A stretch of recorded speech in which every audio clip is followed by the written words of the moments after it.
Christmas దినాల కొరకు లిటరల్గా మనం ఎదురు చూస్తూ ఉంటాం కదా.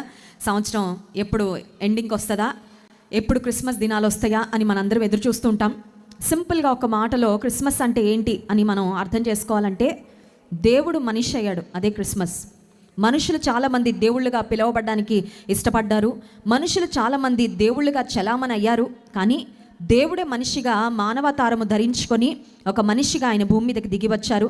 యేసుక్రీస్తు ప్రభువారు మనిషిగా ఈ లోకానికి దిగివచ్చి చరిత్రను ఆయన పుట్టుక 2 భాగాలుగా విభజించింది.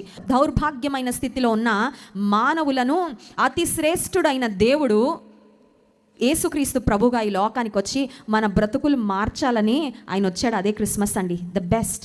యేసుక్రీస్తు ప్రభువారిని గురించి ఆలోచన చేస్తే అతి శ్రేష్ఠుడంట. అంటే ఇంకా ఆయన కన్నా శ్రేష్టమైన వాళ్ళు ఇంకెవరు లేరు. ఒక మాటలో చెప్పాలంటే ఈ భూమి మీద ఉన్న భాష సూపర్లేటివ్ డిగ్రీ అంటారు కదా. ఆ సూపర్లేటివ్ డిగ్రీ అంటే ఇంకా అంతకన్నా వర్ణించడానికి ఇంకేమీ లేదనమాట. The highest degree. అతి శ్రేష్ఠుడైన దేవుడు అత్యంత దౌర్భాగ్యమైన మన బ్రతుకులు మార్చడానికి మనిషిగా ఈ లోకానికి దిగివచ్చాడు.